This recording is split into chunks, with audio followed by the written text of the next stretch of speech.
Good morning and welcome to Rising. We have a great show for you today, and I'm so happy to see Batya Ungar-Sargon, though regrettably, you're back in New York. Yes, very sad not to be with you in person, Robby. Oh, well, we have a great show today. Let's get straight to the news. What's going on, Batya? So former President Donald Trump and Kanye West are back on Twitter. We'll discuss Elon Musk's latest changes to the platform later in the show.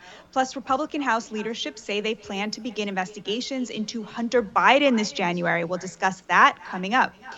But first, the end of an era. Nancy Pelosi will not enter a bid for Speaker of the House in the next Congress, representing the biggest shakeup in House Democratic leadership since 2006. The speaker made the news official during a speech last Thursday. Let's take a look.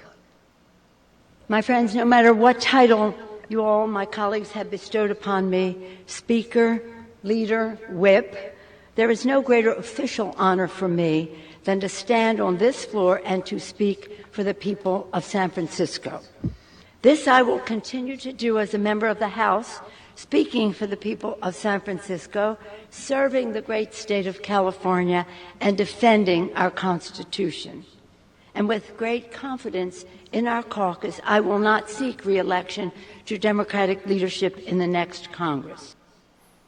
On Friday, Representative Hakeem Jeffries shared that he would seek the speakership, confirming years of speculation. The New York Democrat said his candidacy is based on three operating principles: empowering every member, prioritizing lawmaker security, and then reclaiming the majority. Joining Jeffries as part of the new guard of House Democratic leadership are Katherine Clark of Massachusetts, who's vying for House Minority Leader after Steny Hoyer announced that he would be leaving the role, and also Pete Aguilar of California, who's seeking the number 3 spot of caucus chair. All are under 60 years old. These three new leaders are expected to usher in a newer, younger, and fresher generation of House Democratic leadership. Imagine that. In a statement endorsing the new guard on Friday, Pelosi wrote, "In the 118th Congress, House Democrats will be led by a trio that reflects the beautiful diversity of our nation. Chair Jeffries, Assistant Speaker Clark, Vice Chair Aguilar know that in our caucus, diversity is our strength and unity is our power." So, Batya, you are New York-based. What should we know about Hakeem Jeffries? Which way does he lean ideologically? So he's a very popular politician. He's a sort of classic member of the Congressional Black Caucus. He has actually had tension with the progressive wing. I believe that Congresswoman Alexandria Ocasio-Cortez initially said she was going to support a primary challenger to him. I don't think it eventually materialized, but he has had no problem sort of speaking up and excoriating the progressive wing for going too far to the left. So he sort of represents much more of a moderate establishment Democrat. I think he's a really smart choice, but I have to say, Robby, when I look at Speaker Pelosi right now, she really makes me think that age is just a number because, yes, she's in her 80s, right? She's old. It's important to have a younger generation of politicians stepping up. But boy, is that woman still in control of that caucus. She really does exert herself in a way that I just find very inspiring. I mean, I don't agree with her ideologically about pretty much anything. But to look at a woman in her 80s who's still so clearly in control of everything that's happening around her, I find it very inspiring.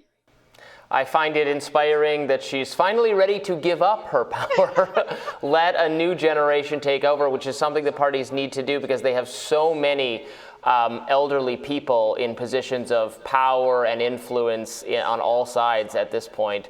Well, let's get to the Republican side of the House. So expected Speaker Kevin McCarthy said he plans to bar certain Democrats from serving on committees. Let's watch.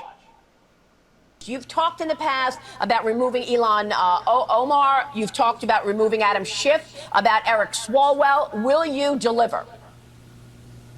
Yes, I will. I'll keep that promise. And one thing I said from the very beginning, Eric Swalwell cannot get a security clearance in the public sector. Why would we ever give him a security clearance in the secrets to America? So I will not allow him to be on Intel. You have Adam Schiff, who had lied to the American public time and again. We will not allow him to be on the Intel Committee either. And you look, Congresswoman Omar, her anti-Semitic comments that have gone forward. We're not going to allow her to be on foreign affairs. What do you make of this, Batya? So I understand the point about Eric Swalwell because it's a special kind of exceptional security issue. His tie to this this figure who was believed to be compromised from China, et cetera. Adam Schiff, I think it's more a case of he's a politico. I do disagree with him. I think he was wrong. I don't know that that's different than any other Democrat who you might have a political dispute with, or a Republican you'd have a political dispute with if you were a Democrat. Ilhan Omar has made statements that I do think were anti-Semitic. She's apologized for them. I don't know how common it is to just kind of bar people wholesale from serving on committees. I know there were Republicans did not let serve on committees due to anti-Semitic remarks. So maybe it's within keeping in that tradition. I don't know how I feel about it overall. So we knew this was coming. The minute they booted Marjorie Taylor Greene from her committee assignments, we knew that as soon as the Republicans retook the House, they were going to be in full-on revenge mode. And that's what they're doing here. The Republicans booted Steve King from Iowa from his assignments because he had said, what is wrong with being a white nationalist? And I thought that was very appropriate to take somebody from your own caucus and boot them. I totally agree with you that this is seems very ideologically motivated, very partisan. I think it's very in keeping with the first thing they did after the midterms. The minute they took the House was announced this investigation into Hunter Biden. They are in revenge mode, tit for tat. Everything they did to Trump and to Republicans when Democrats had the power, they're now going to do back to them. And I just honestly, I feel very a little bit disgusted with it, to be honest. This is not what the American people need right now. None of this is going to put gas in our cars. None of this is going to bring down the price of chicken. Yeah, it's one thing for a political party to police its own members, which I think is a good idea. I'm glad when Democrats and Republicans both do a little bit of gatekeeping to keep very fringe figures or people who say just kind of insane things and actually punish them internally. When you just do it to the other side, it seems very political. I agree with tit for tat is a really good way of describing it. It seems like it's going to get us to a less healthy and productive place. And then, also always overlooking the fact that, whatever you think of some of these representatives, including both Marjorie Taylor Greene and Ilhan Omar, we've had Ilhan Omar on the show before. She was voicing opposition when we had her on to endless funding of Ukraine. Marjorie Taylor Greene has been, and again, I disagree with a lot of things she says. I think a lot of things she says are not great or the way she phrases them, but she's been one of the most vocal about the need to kind of change course in that conflict. So I don't know what it says that, is it just the establishment punishing, dissenters or people who have different ideas on some of these subjects, different ideas that might actually be more in keeping with what the American people think. So the kind of inclination to root out heretics can, I think, just benefit a kind of consensus or a manufactured consensus that can be very harmful to our democracy.